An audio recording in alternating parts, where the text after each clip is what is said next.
Again, good morning, everyone. Hope all of you are feeling well, had a good night's rest. Look forward to today and all the activities that are taking place over the day. We're ahead of schedule. This is really good. There's a shot clock, though, here that has the countdown for how long I can talk. So extra time will be given to fellowship afterwards. Anyway, we've had a very good start to the 2017 conference. There's good spirit, good fellowship among us. I truly feel it's just been absolutely wonderful in talking with everyone. There's just the Spirit of God that is present here. Our fast certainly did make a difference in bringing the Spirit of God and answering our prayers. I'll say a few words more about that. We have had an important benchmark recognized last night in passages in the lives of our servants. I felt that was very moving yesterday to honor people that have been very close to us over the years. These are people that when you gave them the award they had or said the words that you had to them and shook their hand, it was very, very wonderful and very, very touching. I had even Earl Romer say to me, "Thank you, comrade," in Russian. We appreciate everyone's cause in the contribution, everyone's contribution, I should say, to the common cause that makes the United Church of God what it is and brings us here to this event. And also, we have not forgotten you who are online. We really do want to remember you. Last year, it seemed like God almost taught me a little bit of a lesson in that I wasn't feeling well for the Sabbath, and so I had to stay home and listen to the service online and the Q&A online as well. And while it was good to listen to it and I felt part of things, right after the Q&A, the mic was cut and I had nobody to talk to. I was just laying there in bed. Felt very, very lonely. And I know that those who are not here miss that aspect of the conference. They can hear the content, they can hear the messages, they can hear the business things that are discussed, but the fellowship is very, very important. Let's remember them and let's have them in mind. Question was again asked, could you please make clear what was the purpose of the fast? I know that most of us understand it, and I almost kind of roll my eyes because I think that I've explained it enough times. But I feel it's good to explain it again because there is a very, very great purpose in the fast that we have just participated in. Because we have not fasted in a long time for the specific timing of the conference. And I would like to just make a few statements about this in an official way. Let's connect the dots as to why we fast. In fact, it seems that when Isaiah, in Isaiah 58, brought up the subject of fasting, which is probably one of the most inclusive passages about fasting anywhere in the Word of God, it seems like he was answering a question that people also had at that time that they may have at this time. Isaiah 58 and verse 3. Why have we fasted, they say, and you have not seen? In other words, what's the point? What's the purpose of fasting? Why have we afflicted our souls, and you take no notice? These are some of the why questions that we get, maybe a little bit different, but why are we doing this? He goes on, in fact, in the day of your fast, you find pleasure and exploit all your laborers. In other words, business as usual. There's really no change. You just keep doing things as you always have. You say you're fasting, and maybe you are fasting and are fasting, but business is as usual. And then it says, indeed, you fast for strife and debate, and to strike with a fist of wickedness. In other words, you fast, but there is no real change in your nature and in your behavior. You will not fast as you do this day to make your voice to be heard on high. The purpose of fasting is not to get our way. It's not to force God into doing something. See, I'm hungry, therefore I want you to do something for me. God doesn't care about your hunger. God cares about something else. Is it a fast that I have chosen? A day for a man to afflict his soul? Certainly. Is it to bow down his head like a bulrush? Certainly. And to spread out sackcloth and ashes? Yes, in repentance. Would you call this a fast, an acceptable day to the Lord? Yes, a day of humility. He goes on to say, is this not a day that I have chosen to loose the bonds of wickedness?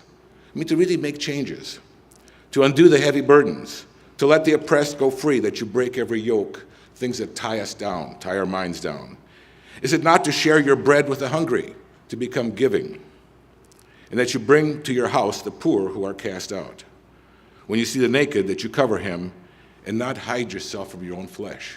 Big changes in attitude, in behavior, in relationships. That's what the purpose of fasting is. Repentance and unselfishness. Then your light shall break forth like the morning. Then you'll see some results. Your healing will spring forth speedily, and your righteousness shall go before you. And I truly feel that as a result of the fact that we haven't fasted in so many years and people took seriously what we did, that there is a good spirit and good winds of change that are blowing through the church. There's an air of being positive and optimistic. And there's been no time in the church that we have been as at peace as we have right now. Of course, there are individuals, they are the naysayers, they are the fearmongers. They will always be with us. But the vast majority of the church is very happy about where we are and where we're going and what our mission is and where we stand in the history of mankind and at the end of the age. Then you shall call, and the Lord will answer. You shall cry, and he will say, here I am. I truly believe that God has answered that prayer. Here he is. We are connecting to God, whether it's individually in our prayers or corporately as a church. He goes on to say, if you take away the yoke from your midst, those things that tie us down, the pointing of the finger, speaking wickedness, if you extend your soul to the hungry and satisfy the afflicted soul, then your light shall dawn in the darkness, and your darkness shall be as a noonday. I truly believe that for the United Church of God, there's a dawning and reaching for a midday when God is going to let our light shine, not just individually, but as a church that will take notice. I've talked to various people here who have come to me with optimism about new people coming to services, new people who are connecting, new people who are staying in their congregations, new people who are being visited, new people who are coming to baptism. The Lord will guide you continually and satisfy your soul in drought. He will strengthen your bones, and you shall be like the watered garden, and like a spring of water whose waters fail not. Those from among you shall build the old waste places. Yes, we're going to go on a building project of building lives and helping people, inspiring people and helping them in the mission that we have. We won't be wasting time talking about inconsequential things. We'll know our place. And you know one thing that I've come to understand in this fast? Because I'm not fasting to get our way. God, do this, do that, bring more people, do this.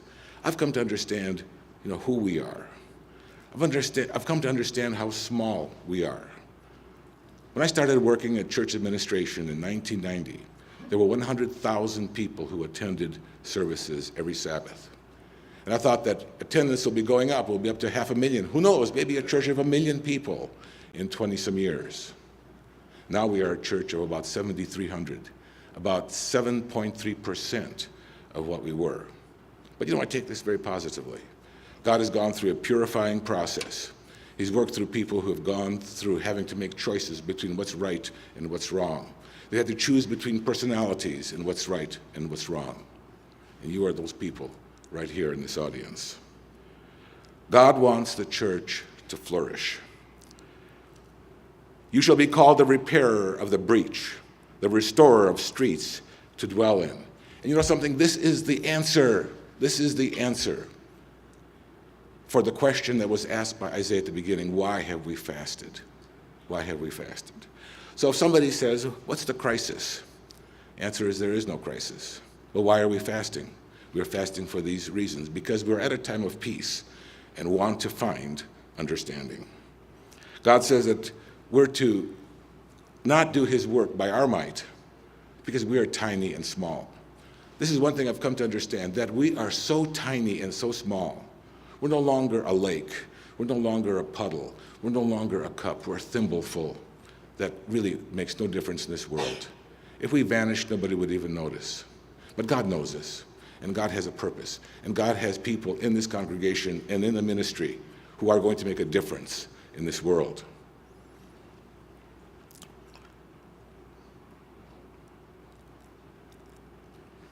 We fast not to get our way, but to understand God's way.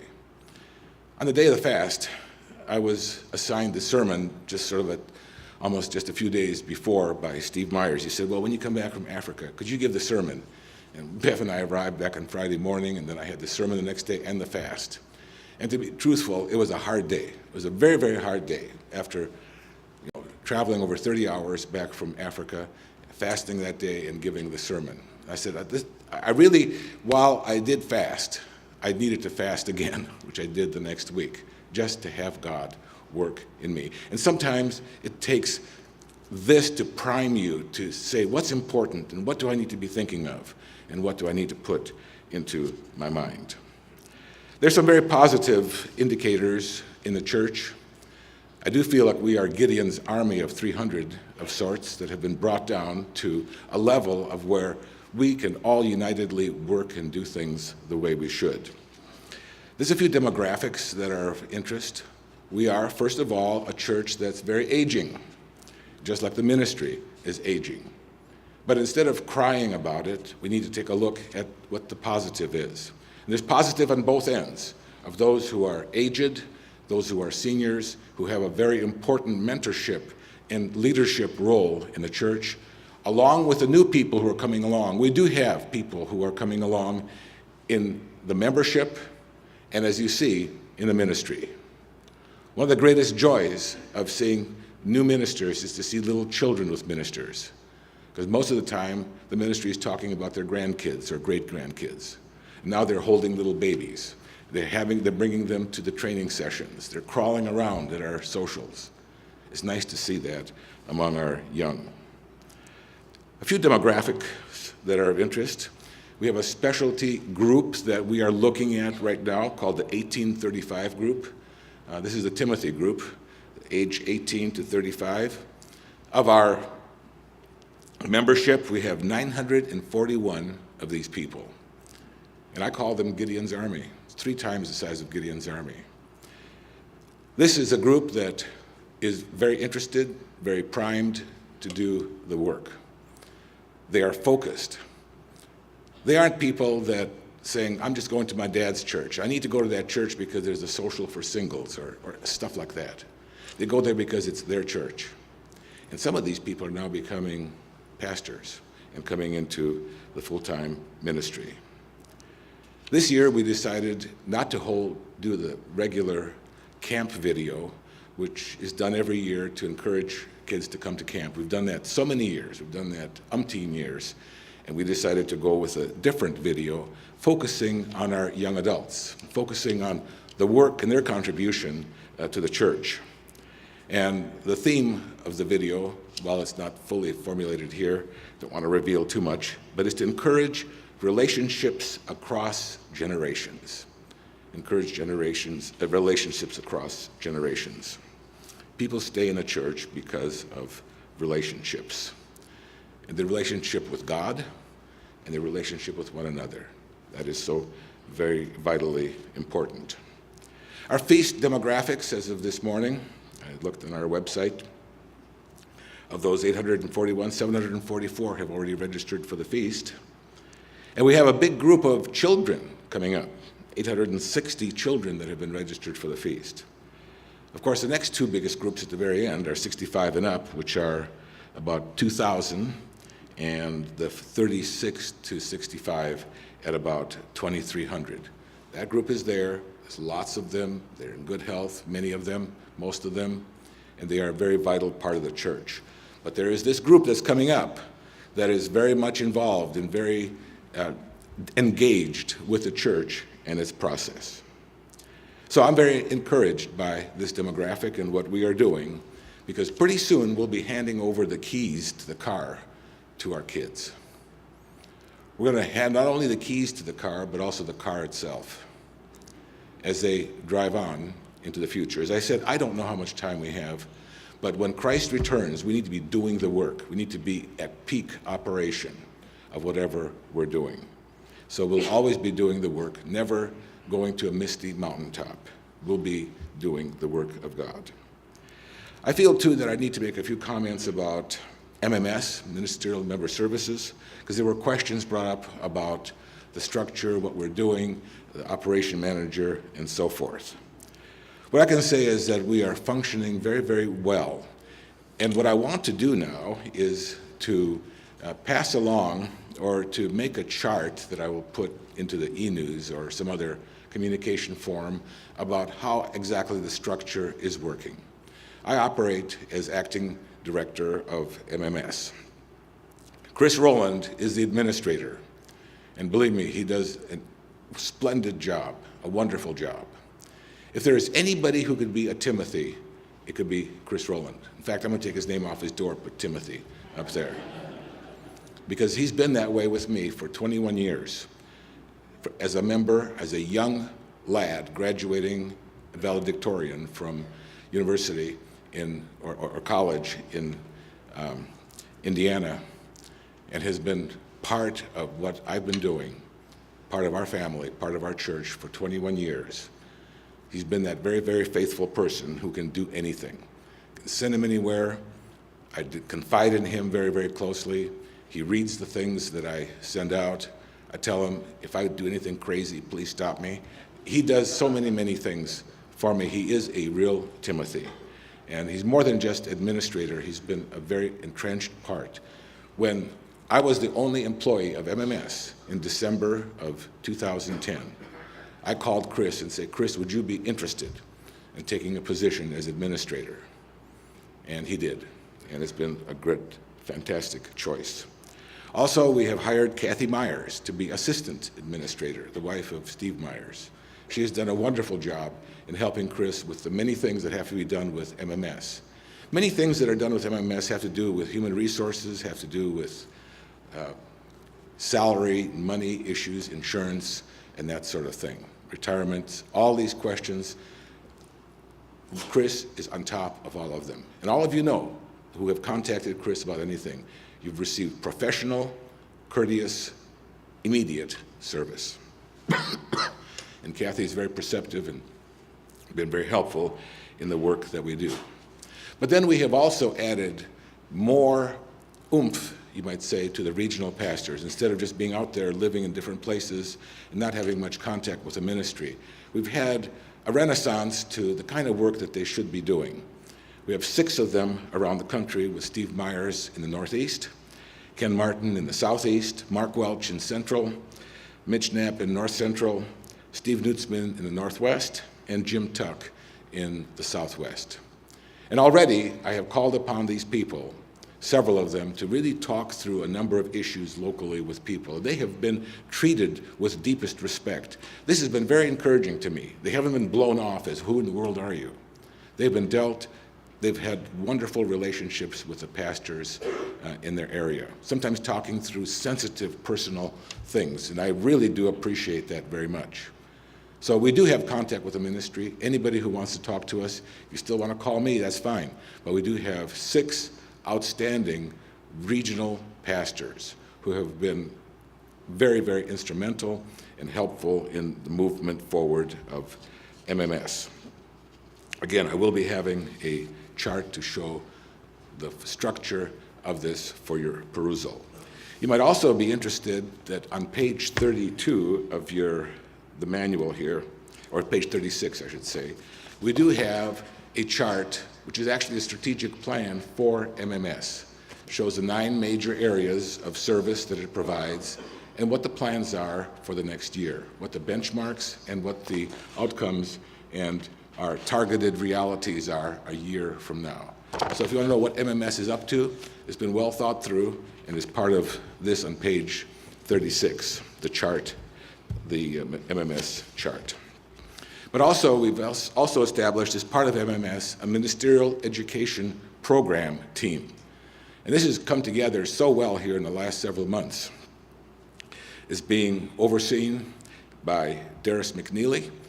The people who are involved in it are myself, Chris Rowland, Darius McNeely, Steve Myers, and Dr. Randy Erwiller. Most of us see each other on a daily basis. Randy Erwiller is in Big Sandy, Texas. But we are formulating and developing a program that's not just talk, but already in place. We have a number of features in the ministerial education program that has started with really the online training program that's been going since Labor Day weekend of 2012, almost 5 years. And we've had all types of lectures dealing with pastoral care, harmony of the Gospels, fundamentals of theology by Dr. Ward. We've had various educators and teachers teach this class over the past 5 years. We've had teachers such as Darius McNeely, Frank Dunkel, Jerry Aust, and many, many others. The class is composed now of nearly 50 people who dial in. Our WebEx contract now allows to 100 connections, and we have about half of them filled on the weekly WebEx program.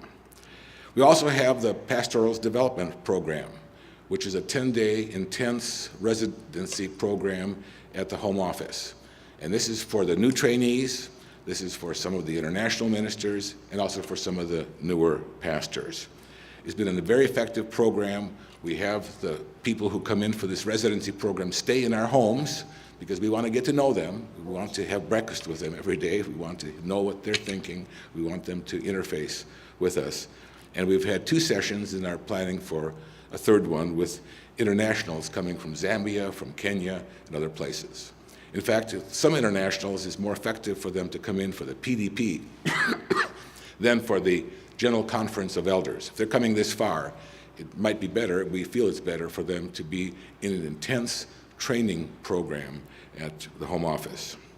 We also are planning and are instituting a pastor's development program, ongoing program, with presentations on a regular basis, whether it's weekly or bi-weekly, and they will start on May 23rd. So the program doesn't end with the 60 hours of classes in the residency program. It will continue with new subjects that are added, and we had a discussion about that at the conference on Friday afternoon. Also, our regional conferences have been a big boost. We are talking about discipleship, making disciples. We've had, and the MEP team with Steve Myers and Darius McNeely have been very, very valuable in helping us to have more presenters at these conferences.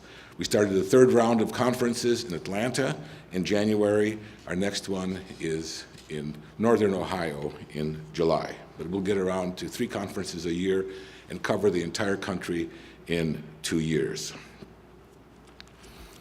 Also, we had other conferences overseas. We had a wonderful conference in Australia last July, a 2-day leadership conference for elders and leaders.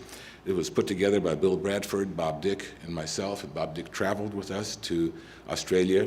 We have this entire conference available online with timeless presentations by Bob Dick about character, integrity, and other subjects by Bill Bradford and myself. We also have a SharePoint site. We have a lot of resources that have some very, very useful materials. One that is ultra useful is our whole historical package about the subject of divorce, and was presented by Vern Hargrove at conferences, and we pieced together all those aspects of his presentation about what we as a church believe on the subject of divorce. And it has all the background material going back to 1948 when Mr. Armstrong wrote an article in the Good News or Plain Truth magazine about the subject, to the 1953 original booklet, to the 1973 Big Change booklet, to other booklets, to where we were at the time of the death of Mr. Armstrong and where we stand on the subject now. All that material is there. All it is that you need to go there on the SharePoint site and look under resources and topics, and there's some tremendous knowledge for every one of us. The work of the church will always continue. We will always be doing the work of God. I'd like to give you just a little bit of a summary of some of the highlights of the last quarter for MMS. It's given to me by Chris Rowland. Our manpower, some of the changes that have taken place in the last 3 months. Mr. Bill Cowan was retired from pastoring in March. Dave Dobson now is pastor for Chattanooga, Tennessee, and Mr. Paul Burns is interim pastor of Rome, Georgia. And Gary Beam has become pastor of Birmingham, Alabama, replacing David Dobson. So we've had those changes in the Southeast. Here's some other changes. Mr. Doug Collison and his wife Diane have just transferred from Michigan to Paducah, Kentucky, working with Rick Beam. He is assisting He's assistant pastor working for Rick Beam and working with 4 congregations with Paducah, Henderson, Kentucky, Cape Girardeau, and Poplar Bluff, Missouri. And one thing that we really need to get down to, fellow ministers, is we want to get away from these 4 or 5 church circuits. They're terrible. You don't really care for or really do the job that really should be done. I feel like a 2-church circuit is maximum, and that's what we want to get down to. That's why we need every man out there in the field. That's why we need to put new ministers in the field. That's why we need to develop our ministry, and we are doing that. We are doing that. Coming this summer, some of the changes that will take place, Nathan Ekema and his wife Jacqueline will be transferred from Phoenix, Arizona to Central Illinois. He'll be assistant pastor for Ken Graham and also for Pastor Nelson Arnold in Paducah, in Terre Haute, Indiana. Devin Schultz and his wife Tiffany and their little guy Malachi will be transferred from Springfield, Missouri to Milwaukee, Wisconsin, working with Dan Dowd, serving the congregations in Milwaukee, Oshkosh, and the Wisconsin Dells. Jim Wilkins, Mr. Jim Wilkins, will retire from pastoring the United Church of God congregations in Laurel, Mississippi, and New Orleans, Louisiana. He and his wife Gail will move back to their home near Birmingham, Alabama. Mr. Scott Hofker and his wife Gail will be transferred to Mobile, Alabama. Mr. Hofker will pastor the congregations in Laurel, Mississippi, New Orleans, Louisiana, Mobile, Alabama, Defuniak Springs, Florida, in addition to his international responsibilities in Colombia. I might also mention that he's been very instrumental and helpful to us, Mr. Scott Hofker, with focused education and also with presentations at the district conferences or the regional conferences that we have held. He spoke about one subject in the last round and now speaking about the subject of depression in the current series. Mr. Gerald Aust, Home Office employee, has been pastoring the Mobile and Defuniak Springs churches in addition to his primary responsibility as a senior writer for the Media and Communications Services Department and will devote his time to writing. He will continue as feast coordinator at Panama City Beach, teaching at ABC, and serving as an elder along with his wife Mary Ann in the Mobile, Alabama church area. Mr. Dan Preston and his wife Kim will be transferred to Charlotte, North Carolina from the current assignment in Cincinnati East, Ohio. Mr. Preston will pastor the congregations in Charlotte and Hickory, North Carolina, and Columbia, South Carolina after Mr. Hofker's transfer. One elder has died since our last meeting, our beloved Roger Foster and his wife Janice, that died just a short time apart from one another. Also, Jessie Barr, widow of Gordon Barr, the Redlands, died on March 31st. We've had 5 elders ordained since our last meeting in February. Doug Collison in Paducah, Nathan Ekema in Phoenix, Al Levitt in Saskatoon, Mike Phelps in Cincinnati, and Jaime Selec in Columbia. Also, from Steve Knutsman, we've had 405 campers registered as of May 2nd. This is similar to figures from the past year. Also, feast registration is continuing. As of May 3rd, and I gave you the figures even of today, 6,100 people have registered. Our next 2-day regional conference will be in the Northeast region in Youngstown, Ohio, in July 9th through 11th. Looking forward to seeing the people from that particular region, which is actually combining 2 regions together. We had the Cincinnati region and the Northeast. We put it together into one. Also, before that conference, we plan to conduct a 1-day leadership workshop on Sunday, July 9th, for church members in the Northeast region. And those have been very, very popular. We typically have more people come to the 1-day seminar for deacons and others, not ordained necessarily, than we do even for the ministerial conference. A few statistics. Our average U.S. Sabbath attendance in March was 7,260. It appears that our weekly attendance is 3% lower than it was a couple of years ago, but attendance for the past 3 months has been around 200 fewer than the same month ago. But we had more than 50 people take the Passover this year over last year. So these are encouraging figures. Our membership is becoming older. It isn't that we are losing members.